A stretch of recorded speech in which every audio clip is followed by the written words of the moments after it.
Welcome to Real Estate 360, real estate360show.com. This is Steve Connolly. And I am Jason Miles, hashtag the real estate trainer. Hashtag unemployable. Absolutely unemployable. And proud of it. That's right. So, Steve. Yeah. We had a great event. We did. Well, at this point, a couple weeks ago, right? We did. Or so, approximately. And I want to thank some of the listeners that came out. I mean, it's the listeners that really support us, obviously, in what we're doing, watching or listening to the podcast, listening to the show, watching us on YouTube. Those things are very, very greatly appreciated, and we want you guys to keep doing it. But we had a couple in particular that were listeners that came from around the state. Yeah. Augusta area. Yeah. Actually, probably South Carolina, because, Augusta's real close to South Carolina. So yeah. We had a couple from there. Absolutely. And again, and as we tell people, this show is called Real Estate 360. And we talk about all aspects of real estate and things that have to do with real estate and how we need to move forward in our businesses and our financial lives, right? Can we get something out of the way? Let's do it.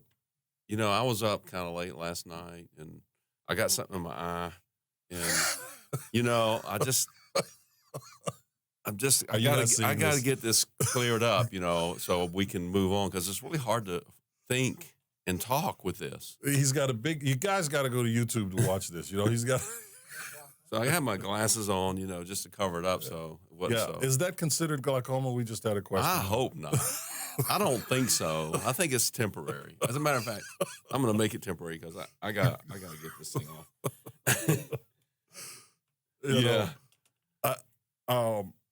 Anyway, we had someone send us a meme. It was absolutely hilarious. It was Steve and I. Well, it wasn't Steve and I.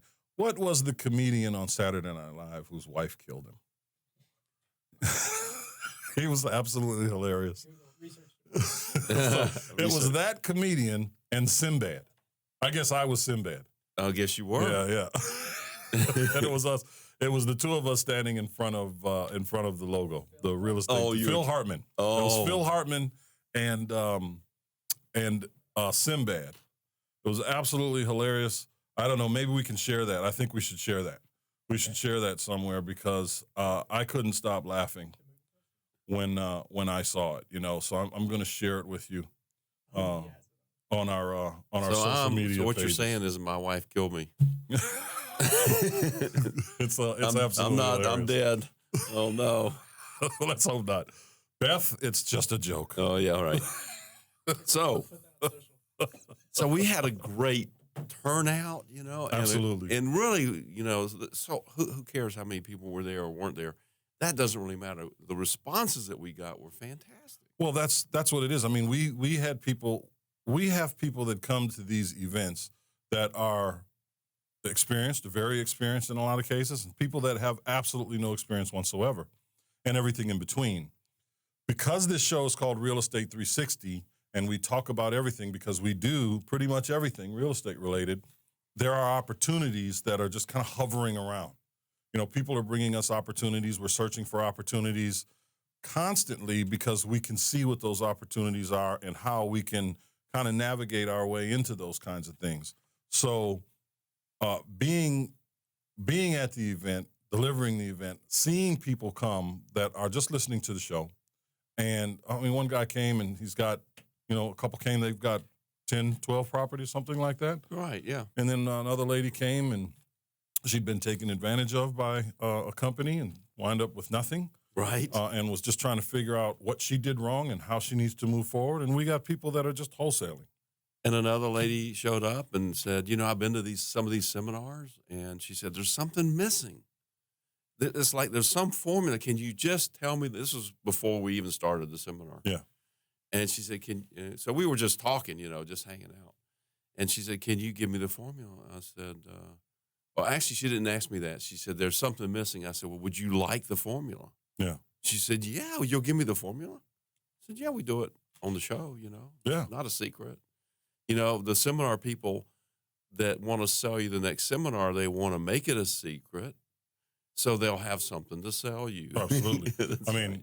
how many secrets can there be in the same industry over, countless personalities that have been selling the secret to wholesaling, the secret to fix and flip, That's the right. secret to buy and hold, the secret to making, 6-7 figures a year. There's no secret. Just do the work. Learn the processes and do the work. It's as simple as that. That's the secret. And she said she really, liked the way we approach things, which was pretty wide open, Yeah. It's like, here it is, all of it. And she said, that's pretty rare. And she said, looks like you guys really know what you're talking about. Yeah.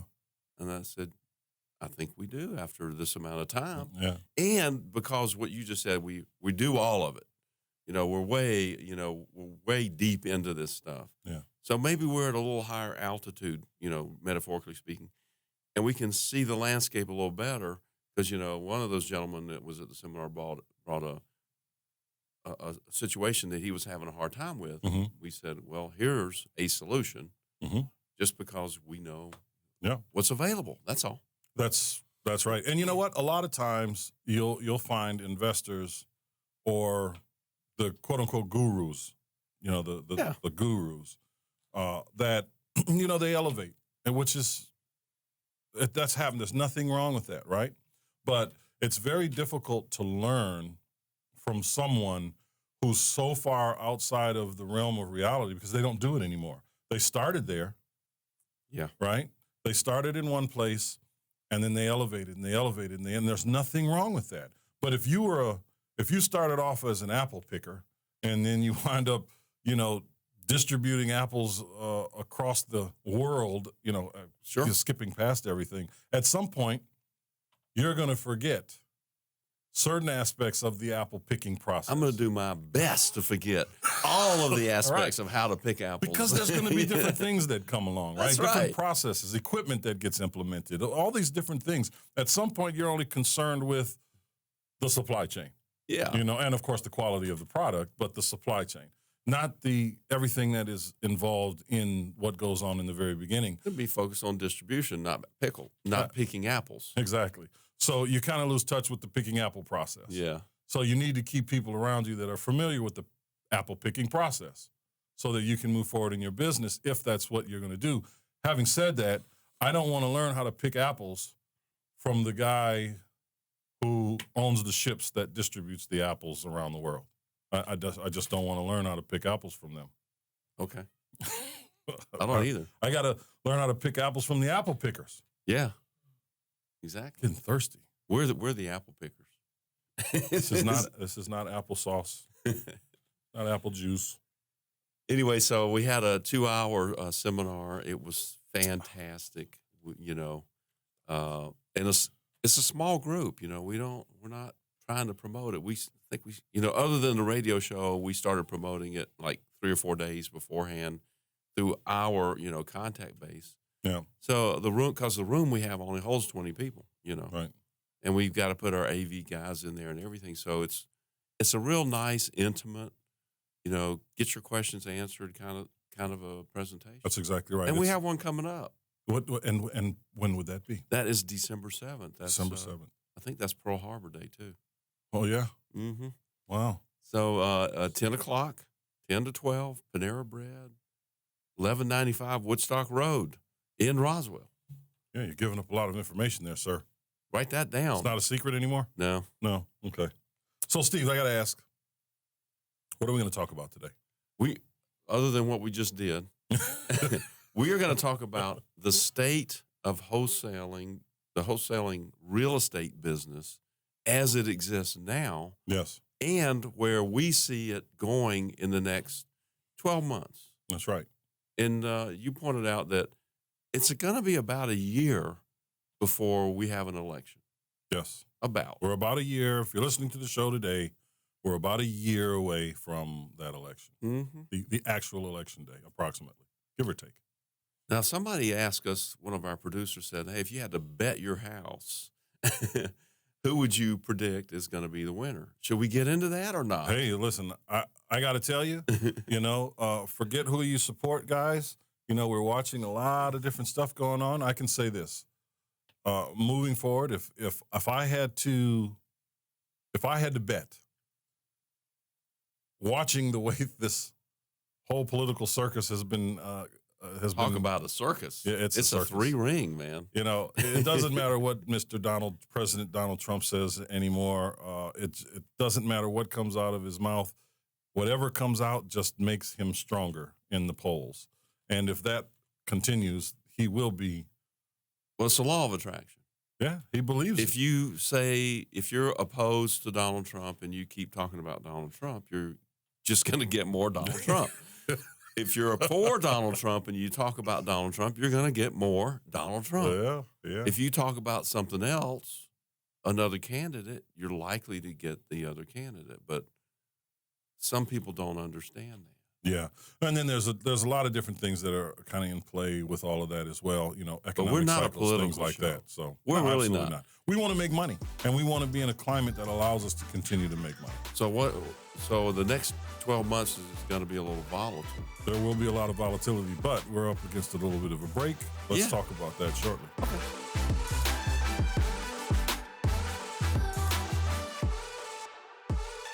We'll buy your house. Click 833willbuy.com. That's 833WELLBUY.com. Or call 833-WILL-BUY. Se habla español. Llámanos. Call us today. All right, we are back. And Steve, this is the state of the wholesale economy. What do you mean this is? Well, sir, let me tell you. Tell me. We have an economy that is doing very well. We have fewer people that are buying certain things. More people are buying other things. Money available for whatever it is you want to buy. But how long is that going to last? Forever. Is it going to last forever? As long as Donald Trump's in office, probably. You're probably right. You know, free money. He may want to try to run for, an 8-year term. Donald Trump 2024. I can see it now. But this is where we are, brother. Yeah. You know, we're in a situation right now where right now in the wholesale world, just talking about wholesalers, we're watching prices of homes go up, right? But really they've kind of stabilized in our market anyway, right? And they've come down about 10, maybe 15%, but they're sitting right there right now.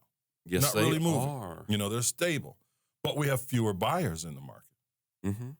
Now, part of that is the time of the year.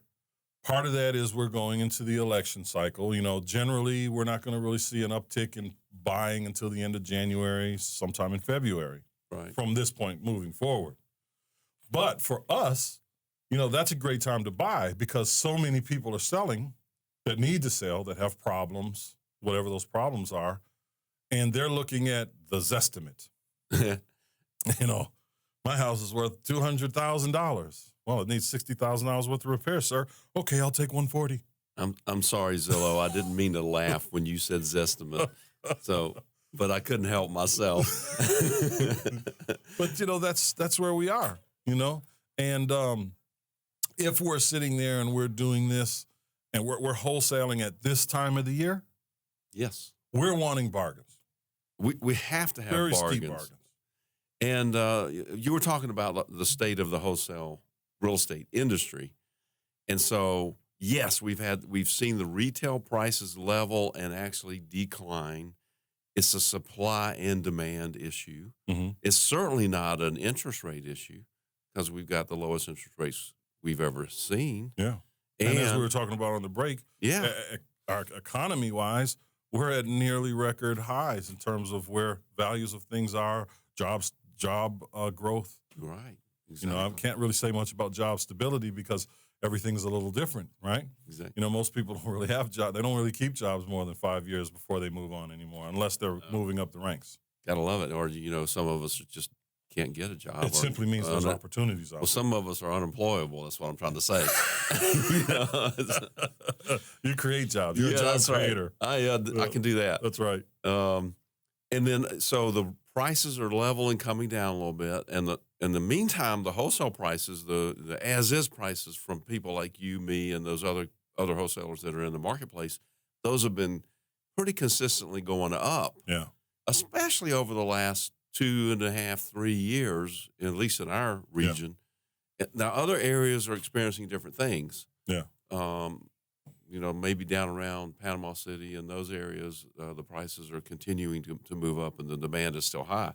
Although with all the storms they've had recently. Which is what's creating the opportunity. Another great place right now is St. Louis, believe it or not.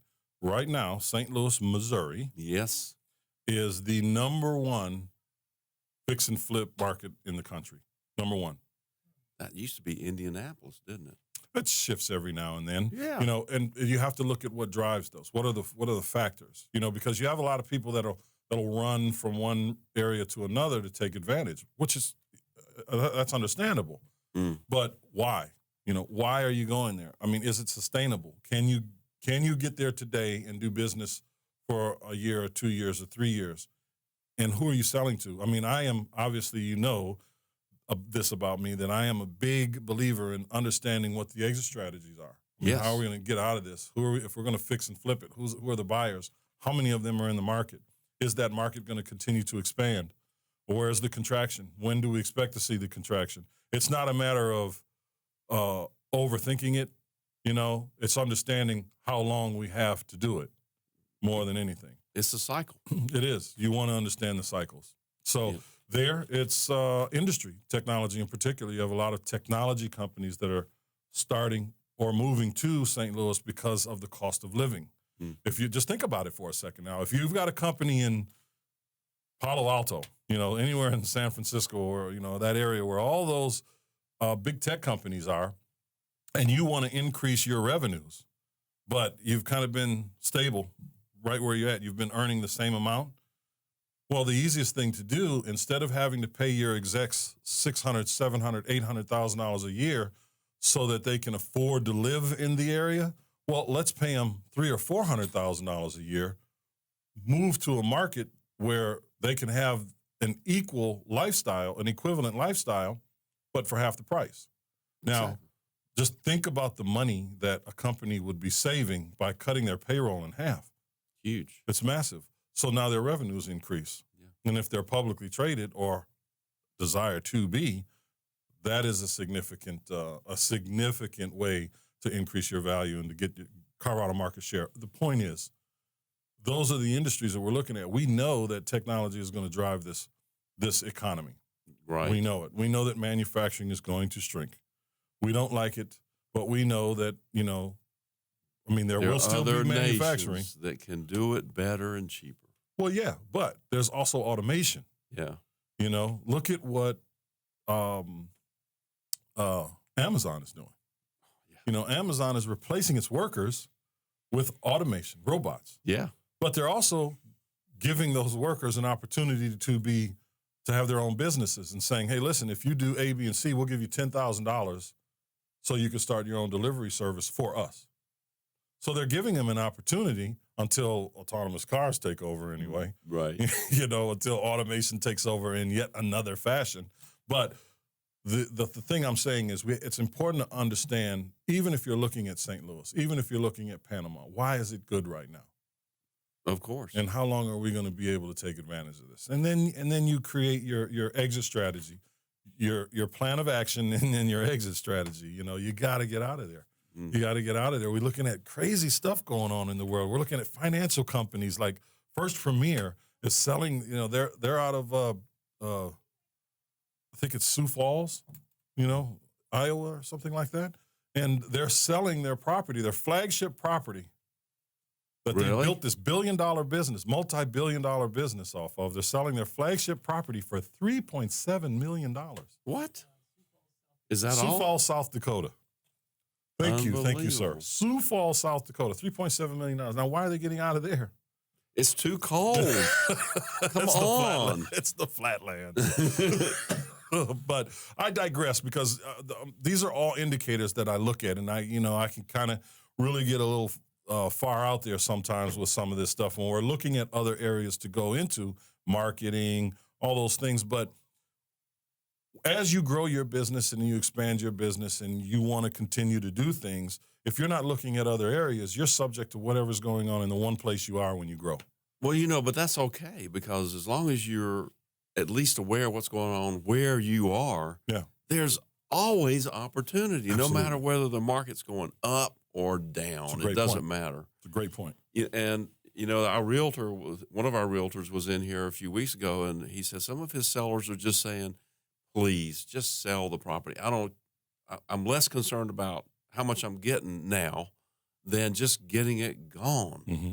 And so when you're in a market like this, guess what? There's a lot of other people who have way bigger problems that say, hey, man, I got to get rid of this property. And that's really what we're looking for. We're looking for people who want to get rid of properties as coming from the wholesale point of view. That's right, because we are problem solvers. Yes. We're just solving people's problems. That's what every business is.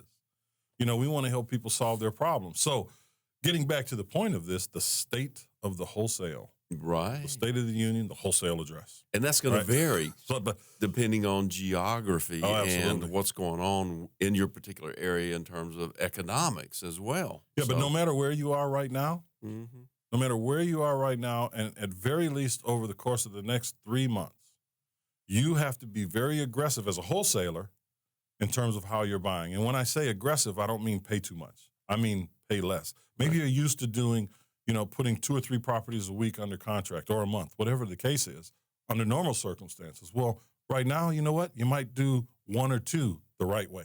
Sure. Because you have to know that prices may come down a little more over the course of the next 3 months. You have to know that it might take you a little longer to sell that property because of the decreasing values. And when we come back from after the break, which is in about a minute or so from now, but let's talk about the formula for wholesaling. Because, I mentioned that earlier when we were talking about the seminar, that these folks walked in, they said, what's the formula? There's something missing. Right. So let's get back a little bit to the basics of what wholesaling is, because this is a real estate investing show, and we want to keep it on that topic. Yes. Yeah. We need to know what's going on everywhere, because we're curious folks. But they tell you, it tells you everything. But the formula, it's really not going to change for the most part. And but it is different from one area of the country to the other, no matter what. Absolutely, it's different. The economy looks like locally or nationally. But the actual equation is the same. The numbers may vary, right? So, like, it might not be 70%. It might be 80%. It might be 65%. It might not be a $5,000 or a $3,000 profit center. In some areas, it's going to be a $20,000 or a $15,000 profit center. It might not be a $5,000 kitchen. It might be a $25,000 kitchen. Exactly. And all those things need to be kept in mind. But let's get to the break. Yes.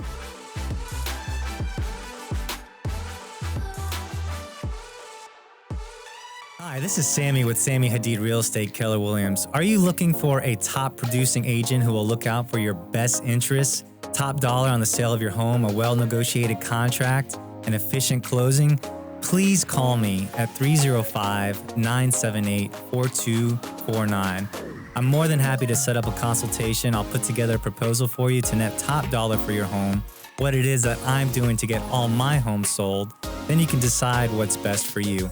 Again, I'll do whatever it takes to get your home sold for top dollar, and I promise you that I will protect your equity with my life. 305-978-4249. Sammy Hadid, Hadid.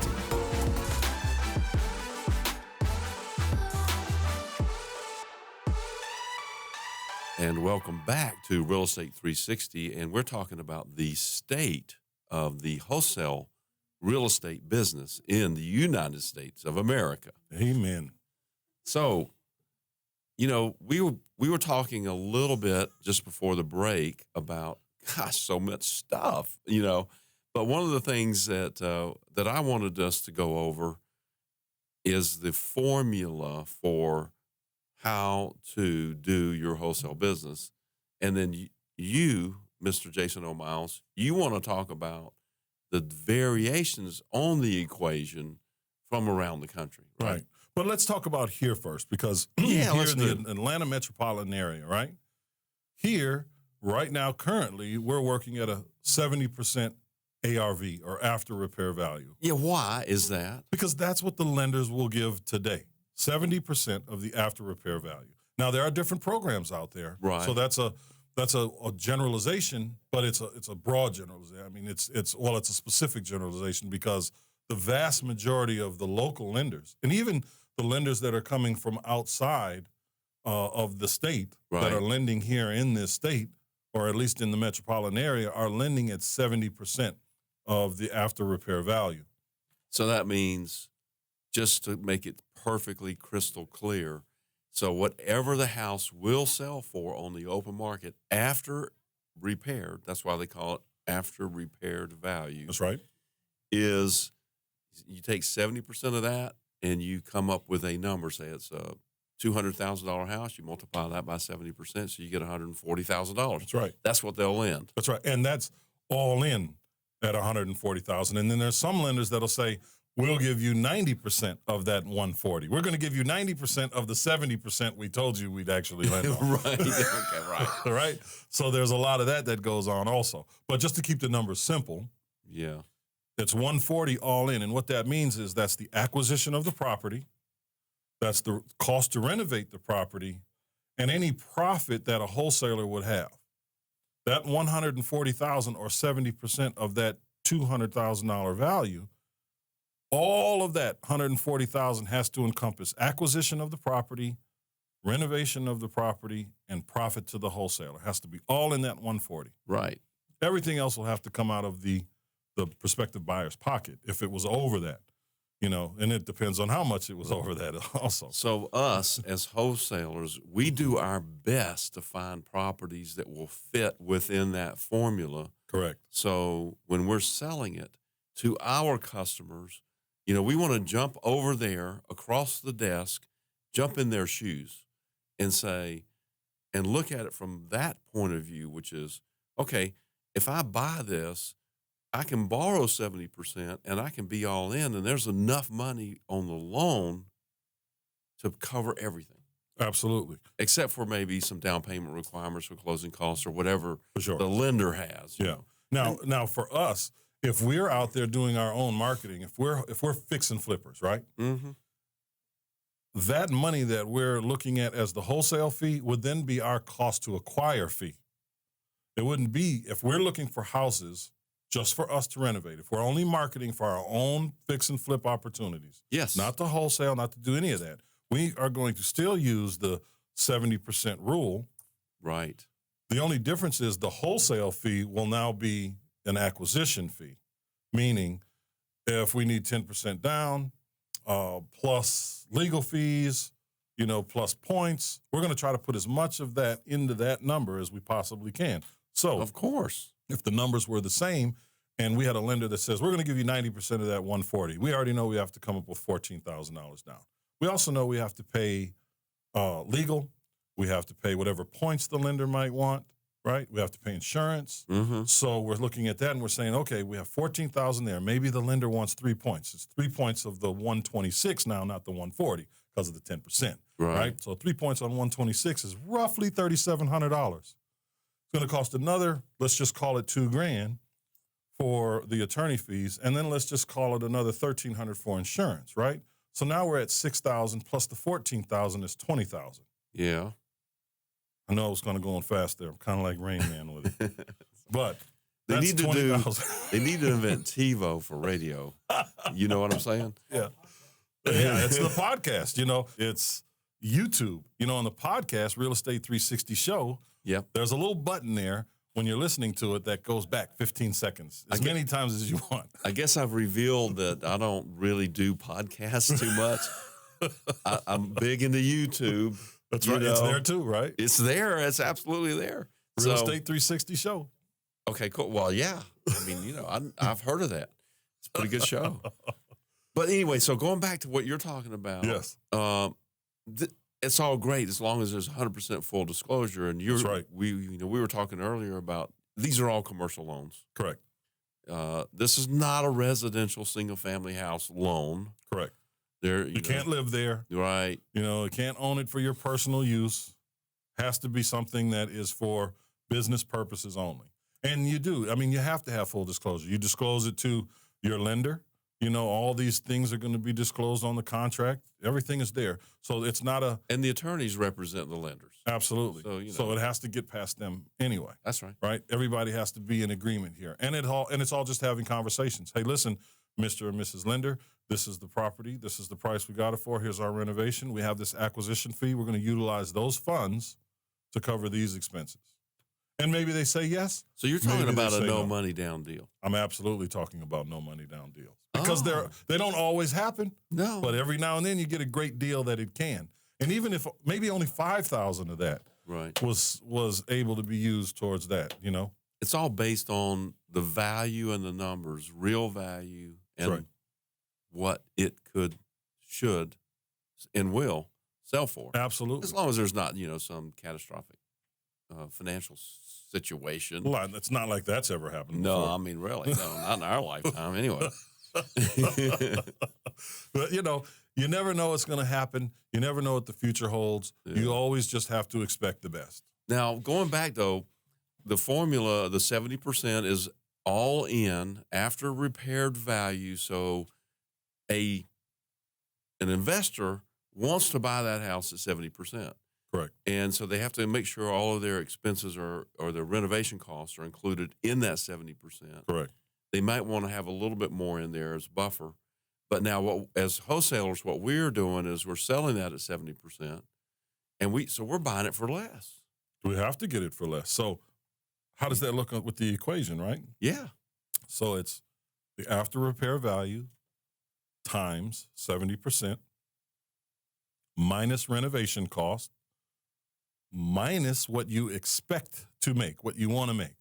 So what's going to take that same $200,000 value? Wait a minute. Who's making the money? The wholesaler. Okay, got it. The wholesaler. All right. Right? So let's take that same $200,000 value for a second. We have that $200,000, we multiply that by 70%. Yeah. That gives us 140. If upon the review of the property, we're looking at the property and we determine that this property needs $40,000 in renovation to get it up to the $200,000 sale price. I was hoping you were going to say 40. We have to keep the numbers right. We're That's there. right. Simpatico. That's right. Right? So now, from 140, we subtract the cost to renovate of $40,000. That takes us to $100,000. But wait, Okay. we can't ask that person to sell that house to us for 140 or 100 because as the wholesaler, we're not making any money. That's right. So now it's how much money do we want to make? Is it $3,000? Is it $5,000? Is it $10,000? And then you plug that number in, right? So for the sake of this conversation, let's just say that number's $10,000. Okay. You subtract $10,000 from the remaining $100,000. That's your profit, potential profit anyway. And now your maximum allowable offer, your MAO, Right. is now $90,000.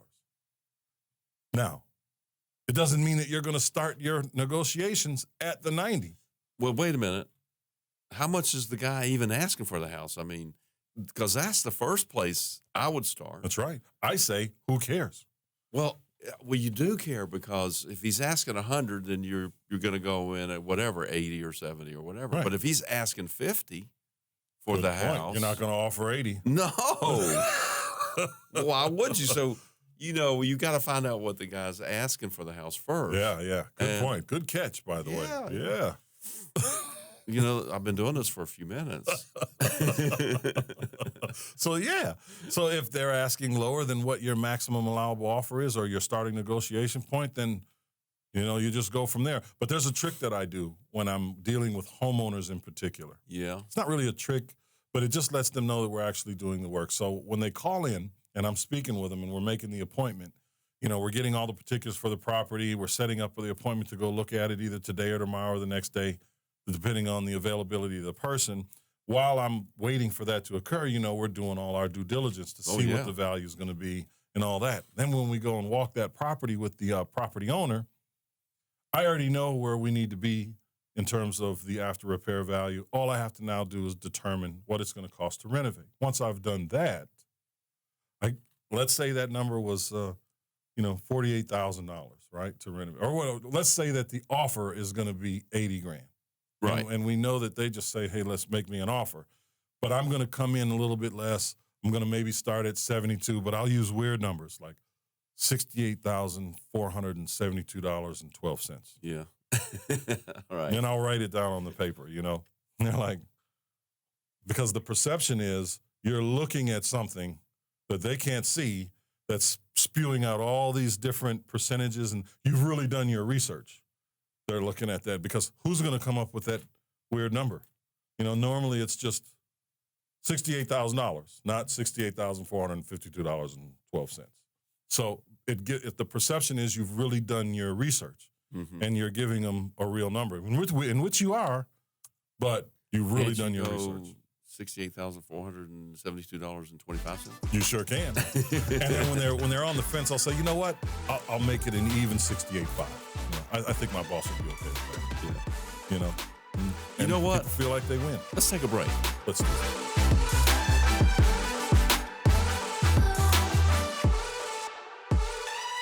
Do you need to sell your house? Well, our company will buy your house. We make the process very fast, very easy, and it's all cash. All you have to do is give us a call today. We'll buy your house. Click 833willbuy.com. That's 833WELLBUY.com. Or call 833-WILL-BUY. Se habla español, llámanos, call us today. We're back, all right? We're back. Hey, listen, Steve, the breaks over here are absolutely hilarious. They are. We have as much fun on the break as we do on the show. Absolutely. So, we need to record those and put those outtakes out there like Trevor Noah. So this segment, we're going to recap the formula just so, because there was a lot of numbers flying around here just a few minutes ago. So we're going to recap that number, and then we're going to talk about the future, the next probably 12 months or so. Yeah, we're let's just go for the 12 months. 12 months. We're going to put our prognosticator hats on. And there's another one of those words. Yeah, man. How come every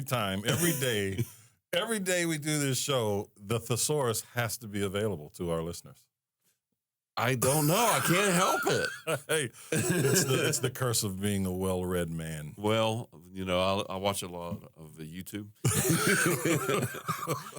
if you want to call that well-read, okay, let's go for that. It's a whole new world out there. Yeah. Reading isn't reading unless it's associated with a digital product. I do read quite a bit. You know, that's what's I up. mean, actual, paper. The smell of it, the feel of it. You gotta, there's a whole different thing. It's when nostalgia. You have that in your hand, especially when you're writing. You've got to write something. But I'm with you on this is not a writing show. This is a real estate investing show. So I want to recap the formulas, and then I want to hear what you have to say about the future of the wholesale and the real estate business for the next 12 months. So just a really quick recap. We want to take the after repaired value of a single family house, or kind of pretty much anything, multiply that by 70% minus your renovation costs, gives you an all-in, quote-unquote, all-in number. Yes. And that's got to include your renovation costs, potential profit. The 30% is where that is. Yeah. Is that right? The 30%? Yeah, the 70%. No, the profit's not in the 30%. It is if you're the actual renovator. Oh, you're talking about, okay, right. For wholesalers. We're talking wholesalers. Thanks for bringing me back into that. So wholesaling is you're making nothing until you subtract your fee from the number that is the result of 70% minus your renovation costs. Yep. Now you've got your wholesale fee. Yeah. Now you got to take, so it's the 70% minus the renovation, whatever number's left. Yep. Subtract the renovation cost from that, and then subtract your profit from the number that's remaining. Your potential profit. Your potential wholesale fee. Exactly. And that is your maximum allowable offer. And you talk about, and we've talked about this a couple times, you said you want to do how much you want to make. Yes. And I'm always talking about how much is it possible to make on a transaction. Yes. Because you may want to make $10,000 on every single one, but you're not gonna make $10,000 on everyone. But it's not a bad place to start. You have a lot of room to negotiate. It's exactly that. It's a place to start. It's a good number to work with, and then you can kind of go back and forth from that. But if somebody's offering to sell you their house for way less than those numbers, like the example we just gave, you might make more than 10 or Absolutely. $20 or $30,000. And I think it's important to note that there are people that are on the other side of the equation here, and they're saying, well, if I can just make $2,000 a deal, right. Don't do that. Don't sell yourself short, because, listen, you can sell other people's properties and make $1,500, $2,000 without having to go through the whole marketing process, offer and negotiation process, selling process. Don't sell yourself short. I mean, Can I qualify that a little shoot bit? for the stars, man. Listen, there are a lot of wholesalers out there in the marketplace. Yeah. There are probably fewer now than there were a few months 6 months ago. ago. But there are a lot of them out there that just are lazy. I mean, Yeah. really super, super lazy. I mean, the only thing they do is take stuff that maybe you and I have picked up on contracts, or other Mm-hmm. people have picked up on contracts, and then just turn around and remarket it and add a fee to it. Mhm. They don't even know what the numbers are. Yeah. They have never seen the house. They don't know if it's a good price or not. They haven't done any research. That's right. Or the guy that does the marketing for the houses and just throws a renovation number out there, right? Because Right. we know a couple of those. Sure. They spend a lot of energy going out there and finding these deals, and they mark them up. I mean, one guy in particular, he'll mark them up $20,000, $30,000, Yeah. and he'll say that the house needs $20,000 or $30,000 in renovation. And then you go look at the house, and you're like, there's absolutely no way that this work is going to get done. The work that's needed on this house is substantially greater Yeah. than the $30,000 this gentleman has just listed. And look, So- we know there are different contractors and bidders and quality of work and licensing and all the insurances and so forth. We know that there's a big range that there is there, but still there's kind of a minimum. Yeah. And you can be like that guy I know who you're talking about, and try to get everything done as absolutely as cheap as possible. But you're going to have a product that this looks like is done as cheaply as possible. The valuation will not be there. Yeah, the result, your ARV will not be there. And That's you'll right. never sell that house for that kind of money. Not at all. You might sell it as a rental property. It's called, shooting yourself in the foot. Absolutely. So It's hard to walk imperative. around when you do that. That's right. It's imperative that you understand what you're doing, whether Yeah. you're remarketing other people's properties as you're just starting out, because, of course, there are people that do that. I appreciate when they give us a call, though. Yeah. When they say, hey, listen, I've seen your property. Do you mind if I market it? And if I do, can I make money with you guys? Because I know you're marketing it, and I don't want if we're marketing it at $80,000 and this guy wants to market it at $90,000, because we're very aggressive marketers. Yeah. It's the odds aren't in his favor to get someone that's going to buy it at $90,000. It's possible because we've seen it, Right. but it's a lot easier if they make a deal with us, market to their people at the price that we have it, and then we do a profit sharing opportunity with them. We like that better because it keeps the clean. price consistent across the board right. in the marketplace. That's right.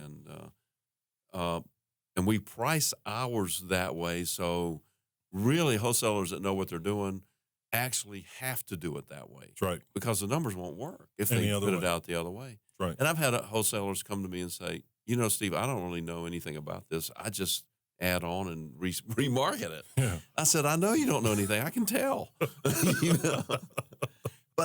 But we want to talk. We want to take this last 5 minutes or so and talk about the future of real estate in the next 12 months during this pre-election cycle. As the economy, people are like, this is it's an emotional economy. Yeah. People are. This is a fear-based business. People are Politics or money? Both. Or both. But I was really talking about real estate. It's a fear-based business because people are afraid. Yes. The stock market. Oh my God, talking about emotion. You get one little announcement about some trade deal in China, and then the market goes tanks. Yeah. Or it goes way back up, or something. It's all about fear. Yeah. And so people are afraid Well, of uncertainty. and the fear is really, it's an unfounded thing under normal circumstances, because who is it that makes the markets move that much, that fast? Right now is probably the president or the feds. No, it's the institutional investors, Okay. right? So what they're doing. Oh yeah, I see what you're saying. Yeah. In the stock market. Yeah, Sure. They're the ones that make those moves in the market. You and I, as individual investors, even collectively, we're not going to make that kind of movement in the market. Even if we were all moving on one accord, yeah, possibly, but that's generally not what happens. So when there's something done politically that the institutions that the money doesn't like, the money makes the institution. The politicians understand that they don't like it by pulling money out of the market. So if we're all it's too volatile. So if all of us individual investors are in one Honda, then and we're all moving, and we're not going to make that big of a challenge, right? Only if we were all invested in the same thing. You know, I'm talking about all in one accord. Yeah. Okay. They don't fit. We can't fit in that. But and he said it with such a straight face. But so is this a zinger? We know the markets are going to go up. They're going to go down. And so bottom line is, get a hold of yourself over there, young fella. I can't help it. We're going to see a slower economy in the next 12 months. Absolutely. Donald Trump's probably going to get reelected the way things are looking right now. Right. I'm not making a prediction. Right. Because it's well known nobody can actually predict the future. That is well known. But I will say, you and I both agree that the state of business is way better right now than it was when the Democrats were in office. The Dems were in office. Right. The money's flowing. See and feel the difference. The money is absolutely flowing. I mean, this is when you make your money. But let me say this: as we move into, we're in this fourth quarter, which is always going to be slow. We're moving into the first quarter of next year, most of which would be slow because it's an election year. It's expected to be a lot slower than it would have been the first quarter, that is, in prior years, right? Past 2-3 years. So you have to learn how to make other kinds of offers. Well, when you're making your offers and you're looking at deals as a wholesaler, we don't have time to go over it today, but maybe we can talk about it next week or somewhere else. But if you're looking at doing only the 70% after repair value or ARV deals, you're leaving a lot of potential money on the table from other kinds of opportunities. Absolutely. So you have to know and make sure that you're spending your time learning these other methods. Learn how to see how you can help people that can't sell their house because they owe too much. Learn how to work with people in partnership situations because there's not a lot of meat on the bone. If you do that, you'll find more money that other people are leaving on the table that you'll just be able to scoop up literally and put in your pockets. And we talk a lot about this stuff at our events. And, actually you should come to that event on December 7th and from 10 to 12 and sit down with us. And we love talking to people. That's right. And in the meantime, make sure you go to iTunes, listen to the podcast, Real Estate 360. Go to Spotify, Google Play, YouTube. Make sure you check it all out because we want you to engage and be around what we're talking about. And it is the realestate360show.com, from the show to the pro. That's right, you guys. We'll see you next week as the marathon continues. Peace.